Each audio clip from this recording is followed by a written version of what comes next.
हिंदू धर्म में ऐसा कौन सा शक्तिशाली कवच था जिसे भगवान राम भी नहीं तोड़ पाए। आप सभी का स्वागत है हमारे YouTube चैनल सनातन से कलयुग तक में। वीडियो में आगे बढ़ने से पहले हमारे चैनल को सब्सक्राइब अवश्य करें और बेल आइकॉन दबाएं, साथ ही कमेंट बॉक्स में जय श्री राम जरूर लिखें। हमारे हिंदू धार्मिक ग्रंथों में जैसे रामायण और महाभारत में कई शक्तिशाली योद्धाओं ने जन्म लिया और इसी के साथ हमें रामायण और महाभारत में बहुत से दिव्य अस्त्र और शस्त्र का उल्लेख मिलता है। लेकिन एक ऐसी वस्तु थी जो रामायण से लेकर महाभारत तक सिर्फ 5 योद्धाओं के ही पास थी। इसी के साथ इन वस्तुओं को शक्तिशाली से भी शक्तिशाली अस्त्र भी नहीं काट सकते थे। वो कोई और नहीं शक्तिशाली कवच था। तो आइए जानते हैं किन योद्धाओं के पास वो शक्तिशाली कवच था जिसकी शक्ति इतनी भयंकर थी। आइए जानते हैं। 5वें स्थान पर दुर्योधन को मिला गुरु द्रोण का अमेघ कवच। कहते हैं भीष्म पितामह की मृत्यु के बाद कौरवों ने सेनापति का भार द्रोणाचार्य को सौंप दिया। द्रोणाचार्य को पता था कि अर्जुन और श्री कृष्ण दुर्योधन को बंदी बना सकते हैं और महाभारत का युद्ध खत्म कर सकते हैं। इसलिए द्रोणाचार्य ने दुर्योधन को एक कवच प्रदान किया था जिसका वर्णन हमें महाभारत के द्रोण पर्व अध्याय 103 श्लोक 15 से 45 के बीच में मिलता है, जिसके अनुसार अर्जुन रथ पर बैठकर अपने गांडीव पर बाण संधान करके दुर्योधन की ओर बढ़े और एक साथ 14 बाण दुर्योधन की तरफ चलाए, जो दुर्योधन के कवच को छूते ही फिसल गए। अपने बाणों को निष्फल हुआ देख अर्जुन ने दोबारा 14 तीखे बाण चलाए, परंतु वो भी कवच को छूते ही निष्फल होकर फिसल गए। तब अर्जुन के द्वारा चलाए 28 बाणों को निष्फल हुआ देख श्री कृष्ण ने अर्जुन से कहा, हे पार्थ, ये मैं पहली बार देख रहा हूँ कि तुम्हारे चलाए हुए बाण कुछ काम ही नहीं कर रहे हैं। हे भरत श्रेष्ठ, तुम्हारे गांडीव धनुष की शक्ति पहले जैसी ही है न, तुम्हारा बाहुबल भी पूर्वतः है न, आज तुम्हारे शत्रु का अंतिम समय नहीं आया है। हे पार्थ, आज दुर्योधन द्वारा तुम्हारे बाण निष्फल होते देख मुझे बड़ा आश्चर्य हो रहा है। पार्थ, वज्र और अश्वनी की तरह भयंकर तथा शत्रुओं के शरीर को भेद देने वाले तुम्हारे बाण आज काम नहीं कर रहे हैं। ये कैसी विडंबना है। तब अर्जुन कहते हैं, हे माधव, मुझे ये विश्वास है कि दुर्योधन को द्रोणाचार्य ने अमोघ कवच प्रदान किया है, उसमें अद्भुत शक्ति है और हे माधव, इसी कवच में तीनों लोकों की शक्तियाँ विद्यमान है। एकमात्र द्रोणाचार्य ही इस विद्या को जानते हैं और मैंने भी उन्हीं से सीखा है कि इस कवच को किसी भी बाण से तोड़ा नहीं जा सकता है। माधव, युद्ध में स्वयं देवराज इंद्र भी अपने वज्र से इसे नहीं काट सकते। महाभारत के द्रोण पर्व अध्याय 3 में वर्णित है कि द्रोण द्वारा दुर्योधन को ये कवच प्रदान किया गया था और जिसे बाद में अर्जुन ने ही तोड़ा था। 4थे स्थान पर है अभिमन्यु को मिला अर्जुन का वीर कवच। जिस तरह गुरु द्रोणाचार्य के पास कवच का ज्ञान था, उसी तरह अर्जुन के पास भी एक ज्ञान था और अर्जुन ने ही अभिमन्यु को वीर कवच दिया था। महाभारत के द्रोण पर्व अध्याय 48 में इसका उल्लेख मिलता है। महाभारत युद्ध के 13वें दिन अर्जुन युद्ध भूमि से दूर थे। इस समय में गुरु द्रोण ने युधिष्ठिर के लिए एक चक्रव्यूह रचा,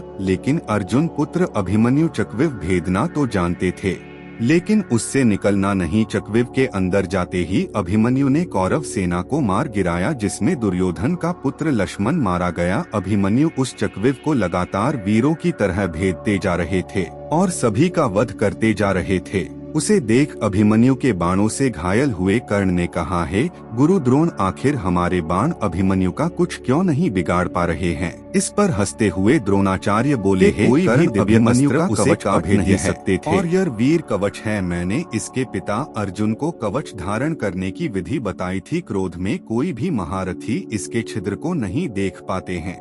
इसे धारण करने वाला अपने हाथ चलाता हुआ संपूर्ण दिशाओं को आच्छादित करता है। मैं युद्ध भूमि में गांडीव पुत्र अर्जुन और अभिमन्यु में कोई अंतर नहीं देख पा रहा हूँ। शत्रुओं पर विजय पाने वाला ये वीर निश्चय ही बहुत सारी विद्याएं जानता है। इससे सिद्ध होता है अर्जुन ने ये शक्तिशाली कवच अभिमन्यु को दिया। हालांकि बाद में अभिमन्यु का वध भी हुआ।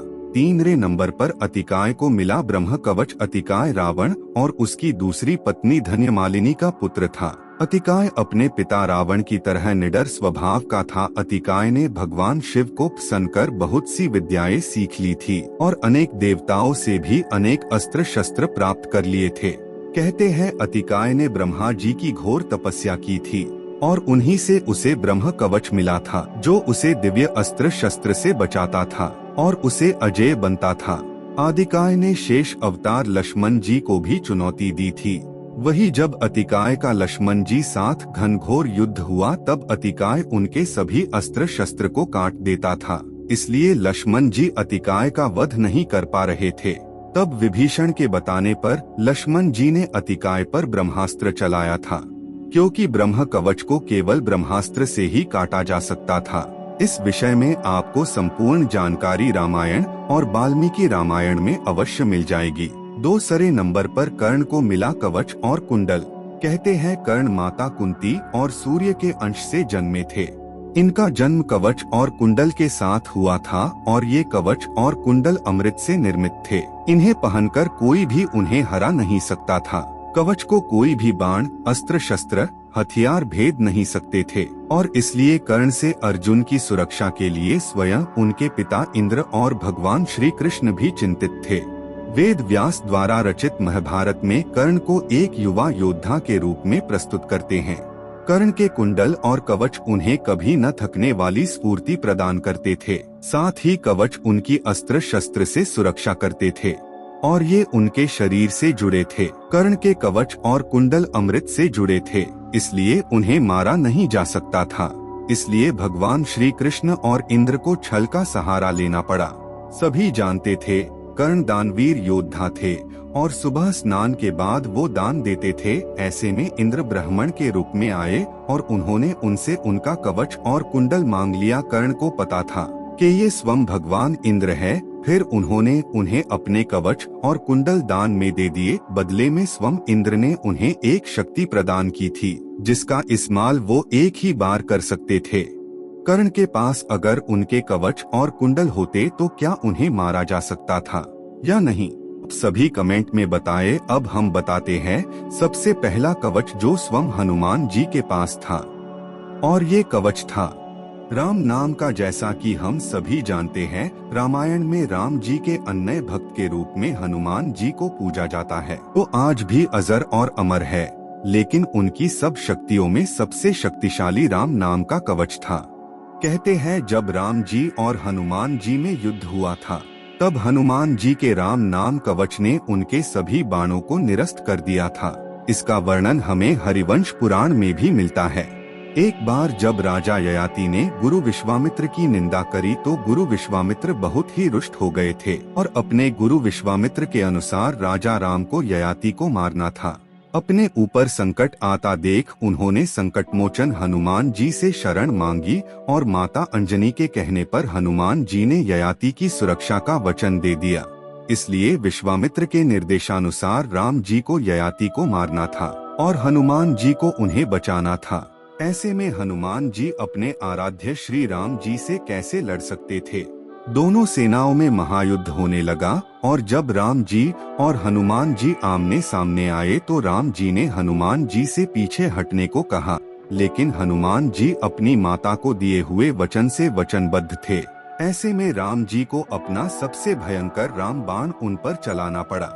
ये देखते ही हनुमान जी ने अपना राम नाम का जाप शुरू कर दिया और देखते देखते राम नाम का कवच उनके चारों तरफ स्थापित हो गया, जिसे राम जी का सबसे शक्तिशाली राम बाण भी काट नहीं पाया। इसके बाद राम नाम का कवच सर्वप्रसिद्ध हो गया। आप भी राम नाम का जाप करके ये शक्तिशाली कवच अपने चारों तरफ स्थापित कर सकते हैं। बोलिए जय श्री राम। आपके हिसाब से इन 5 कवच में सबसे शक्तिशाली कवच कौन सा है? कमेंट में जरूर बताएं।